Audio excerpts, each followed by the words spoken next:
Então, gente, dando prosseguimento, nesse segundo vídeo a gente vai formalizar a ideia da integral dupla quando o domínio é um retângulo. Quer dizer, a gente vai definir direitinho e ver como que a gente pode fazer as contas, como que a gente pode calcular a integral dupla quando o domínio da função é um retângulo.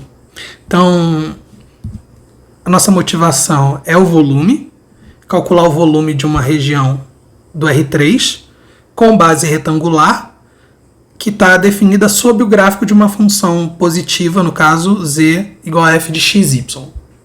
Então, essa é a nossa ideia inicial e a gente vai formalizar os conceitos a partir daqui. Tá? Então, a primeira coisa que a gente vai fazer, a gente vai começar aqui com f de xy, uma função positiva,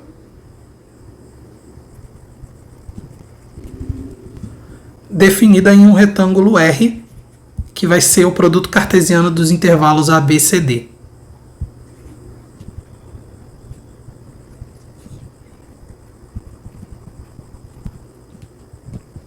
Então, para a gente, W é uma região desse tipo aqui, né? W é a região limitada por...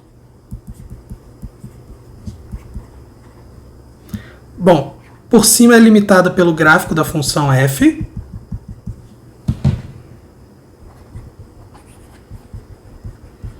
Por baixo, ela é limitada pelo retângulo R. E nas laterais, ela é limitada pelos planos x igual a A, x igual a B, y igual a C e y igual a D. Né? Esse plano que está aqui, por exemplo, na lateral aqui de cá, é o plano y igual a D. O plano que está aqui na lateral de trás é o plano y igual a C. Esse plano que está aqui é o plano x igual a A. E a frente aqui é o plano x igual a B. Então, a nossa região é limitada por esses 6 caras aqui. O gráfico por cima, o retângulo R por baixo, e nas laterais esses 4 planos aqui. Então, o nosso objetivo aqui é calcular o volume de uma região desse tipo, limitada por esses caras. Então, o nosso truque aqui vai ser olhar para o retângulo R e fazer com ele igual a gente fazia no cálculo A com o intervalo AB da integral simples. A gente vai partir esse cara... Só que ao invés de partir ele em pequenos intervalos, a gente vai partir ele em pequenos retângulozinhos assim. Então, basicamente, a gente vai pegar o intervalo AB e vai partir, vai pegar o intervalo CD e vai partir, e vai olhar para essa malha de retângulos que vai aparecer aqui. Tá? A construção é bem análoga àquela feita no cálculo de uma variável, só que agora a gente vai fazer em cima de um retângulo. Tá? Então, a gente vai fazer o seguinte, a gente vai considerar a seguinte subdivisão do intervalo AB. A gente vai pegar aqui e vai chamar de P1 a seguinte divisão do intervalo. O primeiro ponto a gente vai chamar de x1, que é o A, de x0, desculpa. Depois o próximo x1 e assim por diante, até um ponto xn, que vai ser o B. Então a gente está aqui, a ideia é, o intervalo AB está aqui. E a gente vai chamar esse de x0, esse vai ser o xn, e a gente vai partir ele em vários intervalos menores. E a gente vai fazer uma coisa análoga com o intervalo CD.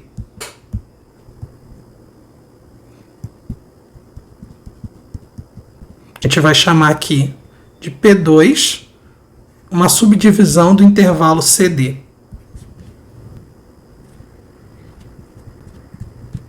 De modo que cada pedacinho desse aqui, a gente vai fazer eles com o mesmo comprimento, e esse comprimento a gente vai chamar de ΔY aqui e ΔX aqui. Né? Então, a diferença de um ponto XJ mais 1 para um ponto XJ vai ser B menos A sobre N, que a gente vai chamar de ΔX.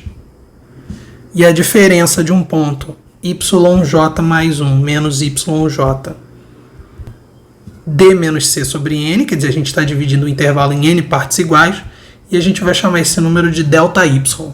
Tá? Isso aqui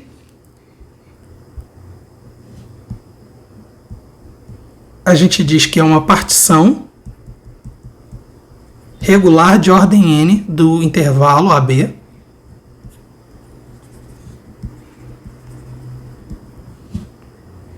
E a mesma coisa é o P2 para o intervalo DC.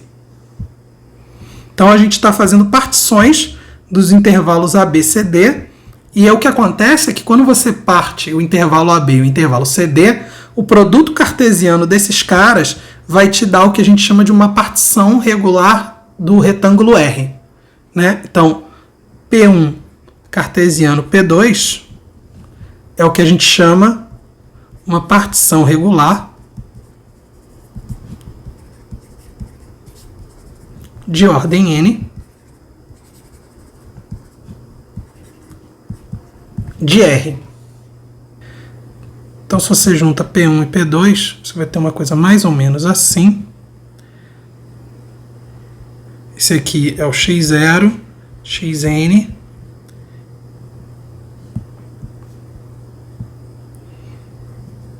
y0,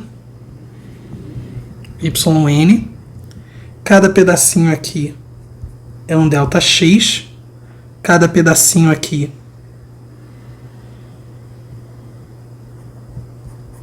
é um ΔY. Em geral, quando você olha para um retângulozinho desse aqui, esse é um retângulo cujas dimensões são ΔX, ΔY, né? Então, a área desse cara, a área de um retângulozinho desse, é ΔX, ΔY.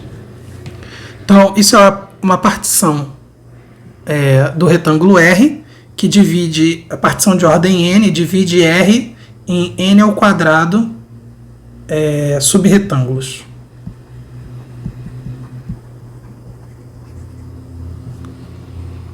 Então, a gente vai pegar, se você olhar para um retângulo qualquer desse aqui, por exemplo, vamos supor que esse retângulo que está aqui, esse aqui é o ponto XJ, esse ponto aqui é o XJ mais 1, esse aqui, por exemplo, é o ponto YK, e esse aqui é o ponto YK mais 1. Então, esse retângulo que está aqui em vermelho, a gente vai falar que esse é o retângulo JK, RJK, que é o retângulo que vai do XJ até o XJ mais 1, em X, produto cartesiano com YK, YK mais 1. Então, uma observação importante é a seguinte: se você olha a forma que a gente deu para o ΔX e para o ΔY, daqui você tira que n para infinito implica que ΔX e ΔY ambos vão para zero, né? Uma vez que, se você aumenta a quantidade de retângulos, é natural que o comprimento de cada um deles vá para zero. Essa é uma observação importante que a gente vai guardar, porque a gente vai usar isso para o futuro. Então, o que a gente fez aqui foi estabelecer uma maneira de partir, de quebrar o domínio da função f em vários retângulozinhos pequenininhos, cujas dimensões são ΔX, ΔY. Tá? Então, o que a gente vai fazer agora é o seguinte: a gente vai pegar um ponto qualquer de cada um desses retângulos, tá? Então, seja CJK um ponto qualquer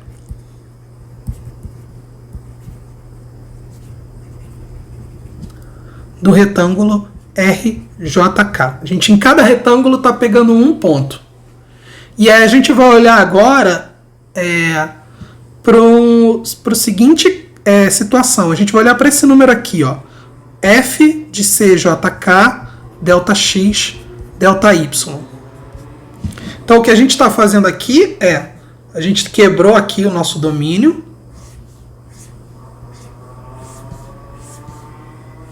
em vários retângulozinhos, Em cada retângulo desse, a gente olhou para um cara que é a imagem aqui, de um ponto da função nesse retângulo. Então, esse número que está aqui, f de CJK delta x delta y, nada mais é do que o volume de um paralelepípedo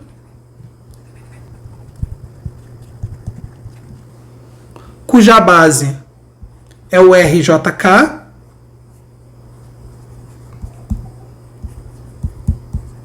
e a altura é o f de CJK.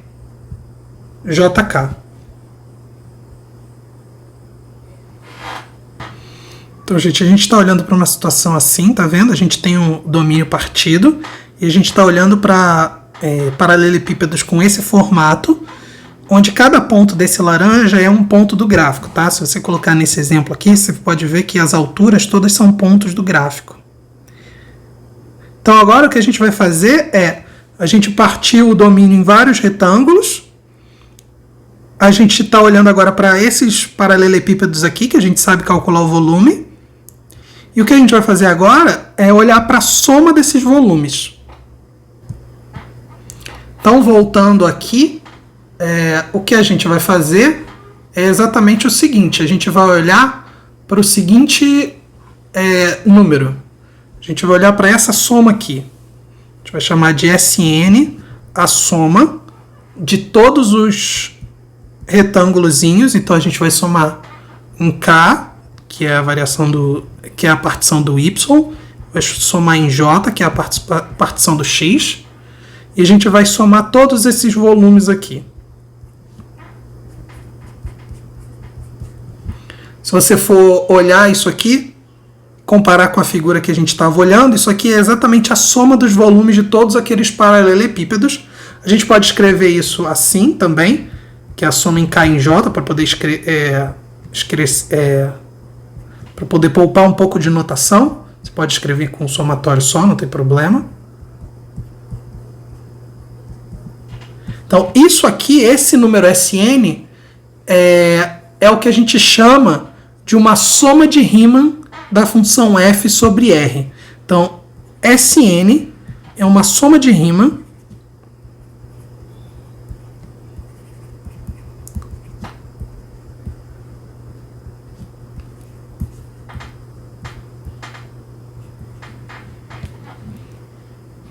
Então, a soma de Riemann de uma função sobre um retângulo, como está aí, é uma soma desse tipo, onde você tem aqui, somando os volumes de paralelepípedos definidos com base na partição que você fez do intervalo, e essas somas têm a característica de que, quando esses caras aqui, que é N também, quando esses caras aqui vão para infinito, esses caras aqui vão para zero. Essa é a característica principal das somas de Riemann. E a gente vai definir a integral dupla como limite quando n vai para infinito desses caras. Quer dizer, você vai fazer o limite da quantidade de retângulos e a gente vai definir o volume embaixo do gráfico como sendo o limite quando a quantidade de retângulos vai para infinito. A gente vai chamar a integral esse limite dessas somas. Tem que só tomar um cuidado porque a integral ela é geral, ela não pode depender da partição e nem do ponto CJK que você escolheu. Então, teria um trabalho assim a princípio de mostrar que da maneira como você fez, o limite não depende de qual CJK ou de qual maneira você partiu o intervalo. Mas uma vez que isso fique ok, a gente tem essa definição da integral dupla. Então, a gente vai olhar para a sequência das somas de Riemann de f. Se essa sequência tem um limite, no caso aqui, S, né? Quando n vai para infinito, e esse limite independe da escolha dos CJK e dos RJK, a gente vai falar que a função f é integrável nesse domínio e vai escrever esse limite aqui, que é o S, né? Que eu citei aqui em cima. Esse limite é o que a gente vai chamar de integral dupla da função, que no caso, na anotação do que a gente estava falando antes, isso aqui é o volume da região W. Tá? Então a gente escreve assim, integral dupla, dois símbolos de integral, o R aqui embaixo, porque é o seu domínio de integração, f de xy dA, esse dA que aparece aqui, ele é o dx dy, e é o que a gente chama de elemento de área, tá?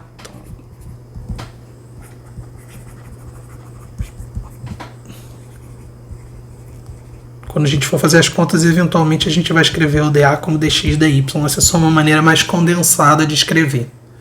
Tá? Então, assim, aqui a gente está falando de função f ser integrável, que é quando ela tem integral. Decidir quando uma função é ou não integrável é um processo muito complicado, que foge muito ao escopo do nosso curso, tá? Porque funções integráveis... tem vários tipos de funções, por exemplo, que não são contínuas, mas são integráveis. Então, um teorema que a gente tem, que vai ser bem importante para a gente, é o seguinte, que ele é uma adaptação de um teorema do cálculo A, que é o teorema que diz que toda função contínua é integrável. A gente vai usar essa ideia. A ideia, se você quiser pensar de maneira intuitiva, você pode pensar que se a função é contínua em um retângulo, a gente aqui está falando de integral em retângulos, ela vai definir um volume, tá? Isso pensando de maneira intuitiva.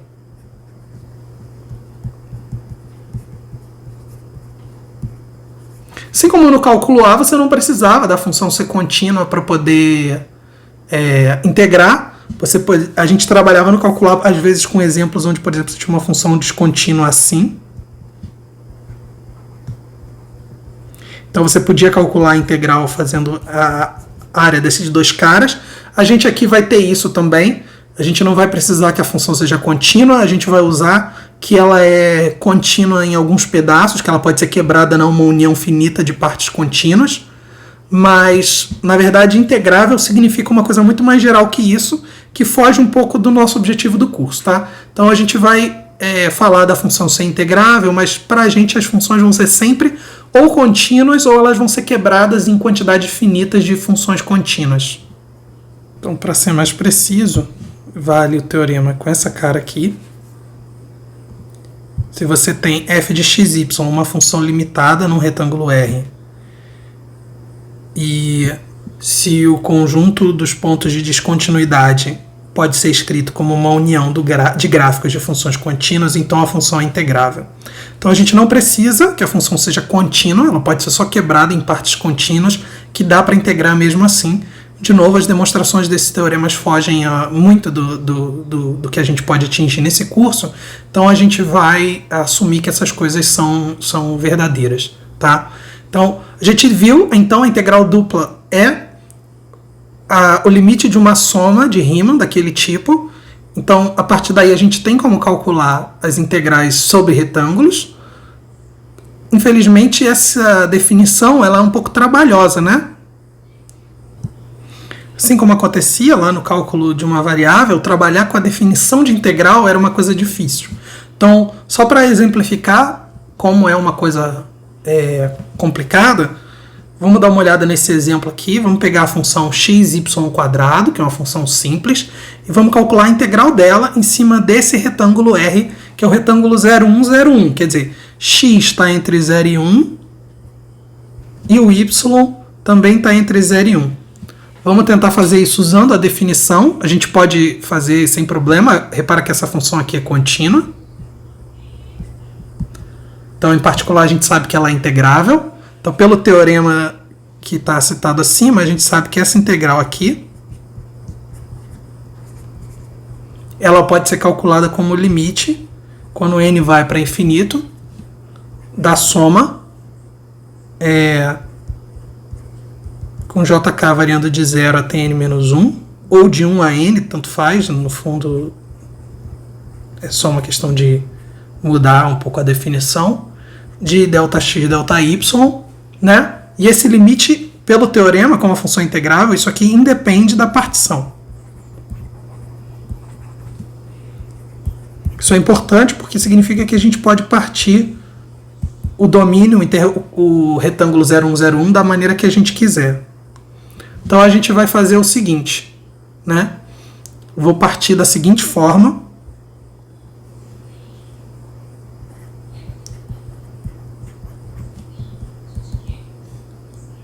Esses carinhas aqui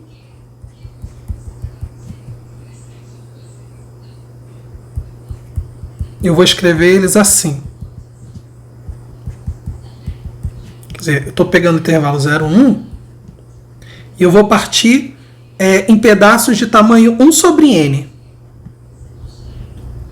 O ΔX vai ser 1 sobre n.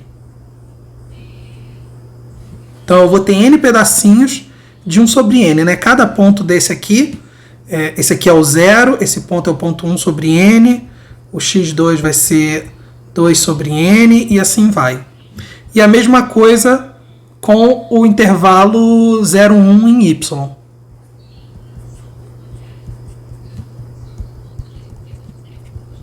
Então, y para mim vai ser 1 sobre n também.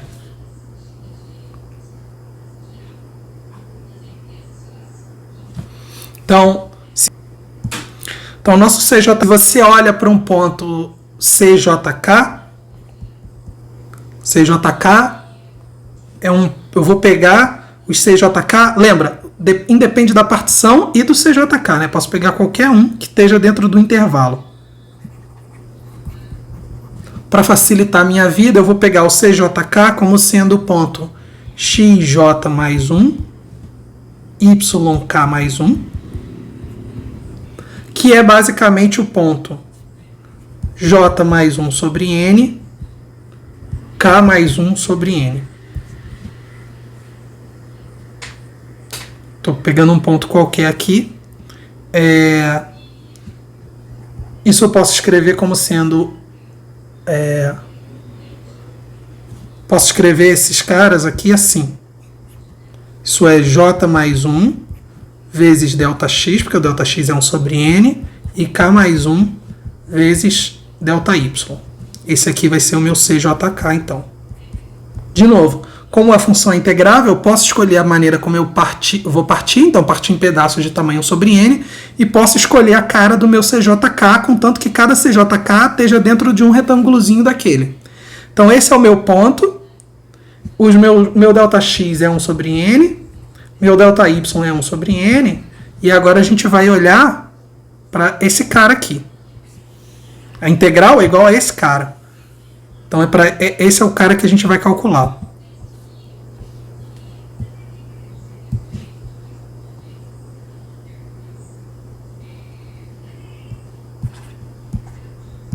Então a gente sabe quem é esse cara aqui, cada ponto desse, então a gente vai fazer a conta aqui em cima. O CJK está aqui, esse é o X dele, esse é o Y dele, então esse F de CJK que aparece aqui é XY ao quadrado, né? Então é o X, que é J mais 1 ΔX, vezes o y ao quadrado. Então, vezes k mais 1 ao quadrado, ΔY ao quadrado. Esse é o f de CJK que a gente vai substituir aqui. Então, a gente vai ficar com a seguinte expressão aqui em cima. Tá? Vamos calcular o somatório em separado e depois a gente faz o limite. Tá? Nosso somatório é esse aqui. Então, a gente aqui vai substituir os valores que a gente viu em cima. Então, a gente tem aqui o somatório com J e K variando de 0 até N menos 1, de J mais 1 ΔX, K mais 1 ao quadrado, ΔY ao quadrado, ΔX, ΔY. E agora o que a gente vai fazer é reescrever esse somatório trocando o JK inicial para ficar mais fácil. Então eu vou colocar o somatório começando a partir de 1 até N. Quando você faz essa alteração, esse ponto que é J mais 1, quando J é 0, ele dá 1, né? Então esse J mais 1 vai virar J no somatório. Então eu tenho aqui ΔX vezes ΔX, então eu tenho aqui ΔX quadrado. E eu tenho aqui o K mais 1 vai virar K ao quadrado, ΔY ao cubo. Então esse é o somatório que eu tenho. Está somando em J e em K, então eu vou separar a soma, escrever assim, somar em K primeiro, depois somar em J.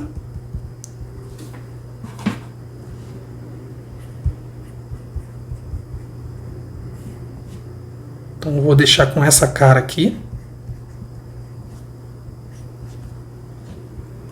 E aí agora a gente tem que usar um pouquinho de conhecimento matemático de somas.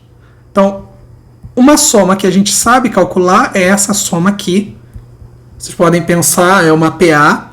Para quem conhece o princípio da indução finita, ela não é difícil de demonstrar. A soma dos n primeiros caras é a soma de 1 até n de j. Essa soma pode ser calculada com n vezes n mais 1 sobre 2. Você pode provar isso usando indução. Também não tão conhecido, mas também fácil de provar por indução, é a soma dos quadrados, até n ao quadrado. Essa soma aqui, soma com k variando de 1 até n de k ao quadrado, tem o seguinte valor, ela vale n vezes n mais 1, vezes 2n mais 1, tudo isso dividido por 6. Também você consegue provar isso usando indução. Então essas duas somas, você tem que fazer a conta à parte, se você não conhece, né? Se você agora usar o fato de que ΔX e ΔY, os dois, né, valem 1 sobre n, então você pode pegar aqui, esse cara é o somatório aqui do J, você está somando primeira potência, e esse cara daqui é o somatório que você está fazendo aqui fora. Então, substituindo esse somatório em J por n vezes n mais 1 sobre 2, o somatório em K por n vezes n mais 1 vezes 2n mais 1 sobre 6, e usando que o ΔX e ΔY valem 1 sobre n, você vai ter o seguinte. Então, a soma que a gente está tentando calcular, essa soma daqui, ela vai ser n vezes n mais 1 sobre 2, que é o somatório do J, né, a soma dos J's, vezes n mais 1, 2n mais 1 sobre 6, que é o somatório dos k ao quadrado, vezes ΔX ao quadrado, vezes ΔY ao cubo. Então vai ser 1 sobre n elevado à quinta. Então a soma vai dar isso aqui. Agora você vai simplificar, porque você tem alguns termos que você pode cortar aqui. Você tem n aqui tem um n à quinta. Então, quando você faz a conta toda, isso aqui vai ficar 2n mais 1 vezes n mais 1 quadrado dividido por 12n ao cubo. Esse é o somatório. Aquele somatório lá vai dar isso aqui. E o que a gente viu? A gente viu que a integral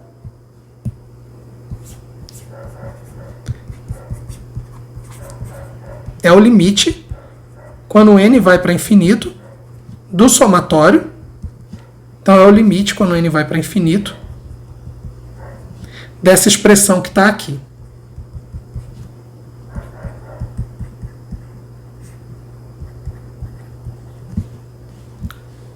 E aí, fazendo esse limite, não é um limite complicado, você vai ver que em cima vai sobrar um 2, embaixo vai sobrar um 12, então isso aqui vai dar 1/6.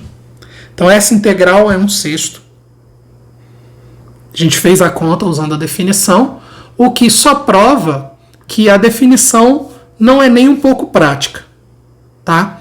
Então, essa foi uma função simples, definida no intervalo simples, com os somatórios que apareceram eram somatórios que a gente podia calcular usando indução sem muita dificuldade, para quem conhece o processo, e a integral deu 1/6, fazendo essa conta toda. Então, é óbvio que para problemas mais complicados, fazer esse tipo de conta na mão é impraticável. Então, nos próximos vídeos, a gente vai falar um pouco das propriedades da integral gerais e vai procurar uma maneira mais fácil de fazer essas contas. Lembrando que no cálculo 1, cálculo de uma variável, você tinha o teorema fundamental do cálculo que dizia que a integral, em algum sentido, ela era a operação contrária da derivada. Esse teorema que era o que permitia você fazer as contas da integral sem ter que calcular esses somatórios todos. Então aqui a gente vai ter um teorema que vai fazer o mesmo papel, de alguma forma. Ele basicamente vai dizer que para calcular a integral dupla de uma função, a gente pode integrar primeiro em x e depois em y e vice-versa, como se fossem duas integrais de uma variável. É o teorema de Fubini, a gente vai ver ele em um dos próximos vídeos.